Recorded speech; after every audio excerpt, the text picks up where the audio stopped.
Hi, everybody. Paul Fine reporting from Point Reyes National Seashore, and we're here in the Bishop Pine Forest, Pinus muricata, Pinaceae, and I'm going to tell you about this species, how to identify it, and a little bit about how it kind of controls its environment. So to identify it, this is a two-needle profascical pine. We're going to walk over here and take a look at one of these branches here. So remember, pines have needles organized into this little structure, this little papery sheath called a fascicle. And a lot of the pines we've been learning so far have had 3 needles, and this one has 2 needles.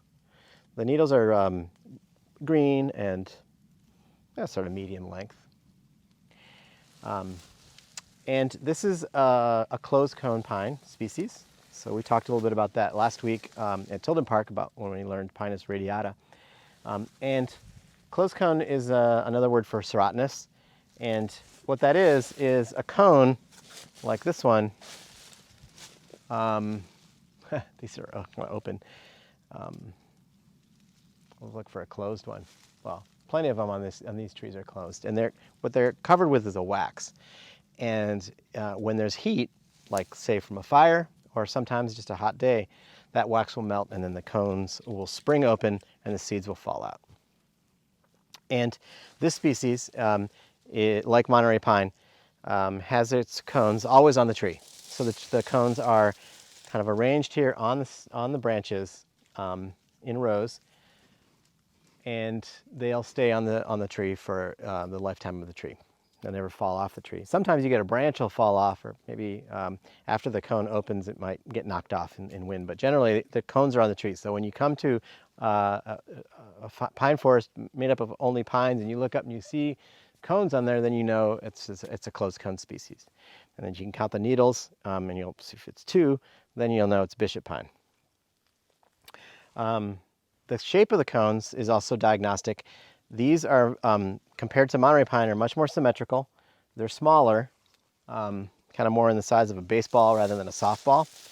And when they're closed, and we'll see, we'll go over here and look at them a little bit. They kind of look like a bishop's hat, or there's a couple right there on that branch. They're conical, and they look like the top of a bishop chess piece, or a bishop's hat, if those of you who are familiar with the Catholic Church. All right, so I'll talk about where they live, and then I'll tell you kind of about their life history. They live on the coast, generally in these enclaves where they're very dominant, from Humboldt County in California down to the Monterey Peninsula. And there are various areas along the coast, in Sonoma County and in Mendocino County and Humboldt County. Here in Marin County, and then down again, you can find them towards Big Sur. And very discontinuous range, and just in these kind of pockets by the coast. And what's interesting about that is that these closed cone species, they really need fire to become dominant, to promote generation. And they're living in a place where there's almost never any fire these days. So, because lightning strikes are just extremely rare along the California coast now, in this, in at least in recorded history. So you usually only get fires in these closed cone pine forests on the coast when people start them, or what happened just a couple months ago, this kind of freak lightning storms that happened. But let's talk about it. Let's come over here and talk about kind of what happens in their lives. So there was a fire here at Point Reyes in 1995. We're here on Mount Vision, and it's called the Mount Vision Fire. And everything was burned. I actually happened to be here. I was living in Berkeley at the time, and I came in early 1996 to work on a little research project. Someone studying plant and fungi relations. And so I came and saw this area, and it was just completely blackened and bare, and the only real plants you could see were poison oak and this rubus ursinus growing on the ground.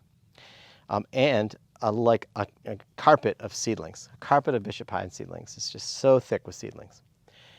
And they're all the same age, right? Because they all kind of fell off their cones as they burned up, and they landed on this nice burned soil, very nutrient rich, and they start growing up. And they grow up all at the same size, all the same speed, and you can see kind of what happens eventually. They grow, grow, grow, and they shade out everything else. And but there's not enough space for all of the seedlings that have germinated to grow, and they basically do what we call self-thinning. And so some of the individuals eventually just die, like this one right here. And look, it dies and just falls over, kind of in place. It's got its cones. It's still ready for a fire. But I mean, imagine you're like a giant, you're like Godzilla, and you're like starting a fire, and you're like kind of putting these dead branches and trees in a kind of like a fire cone, basically. So you can see what happens, not to mention all the other little branches and needles that are falling. They create, every year, it just gets more and more flammable here. That's what they want, because when the fire comes in, that's how they're going to be able to dominate and go on to the next generation. So they don't have a very long lifespan, and they're promoting fire in this way and hoping for, every 20, 30, 40 years for a lightning strike or someone to set a fire. And they can have their little bishop pine bomb and hopefully spread and make a bigger patch. Yeah, that's what bishop pine does.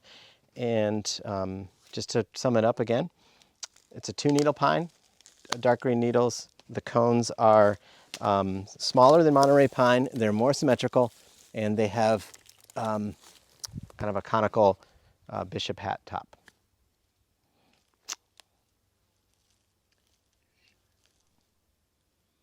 I got a shirt that some people made from this class a few years ago.